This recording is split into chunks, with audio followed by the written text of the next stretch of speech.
सबसे पहले अपने फ्रेंड्स को सलाम कहना चाहती हूँ, और जो बातें हुई, जो शिकवा, जिंदगी का हिस्सा है ये। जिंदगी में तो अच्छी और बुरा वक्त आता ही है, बट सामना करना पड़ता है।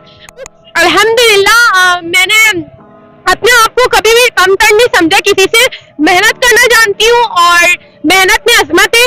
अगर मैं गलत होती तो घर पे बैठ जाती। इंशाल्लाह सेकंड ब्रांचेस भी मैं ब्रांच ऑन कर रही हूँ, 1-1.5 हफ्ते में कमिंग टू इंशाल्लाह। मैं ये कहना चाहती हूँ, देखिए औरंगी टाउन के लोगों को मैं गलत नहीं बोल सकती, क्योंकि औरंगी टाउन वालों ने भी मुझे बहुत सपोर्ट किया, और क्या नाम है, मैं ये नहीं कहना चाहती कि वो गलत है या कुछ लोगों की वजह से। खैर मैं कोई शिकवा शिकायत करना नहीं चाहती, क्योंकि मैं अपने लाइफ में बहुत खुश हूँ और मैं अपना काम कर रही हूँ। और मैं ये कहना चाहती हूँ उन लोगों को कि जो चाह रहे थे अतूफा रोड पर आ जाए, ऐसा कुछ भी नहीं। अतूफा थी, हिम्मत वाली है और रहेगी इंशाल्लाह वन डे। सबकी बात मतलब कि सबका टाइम आता है।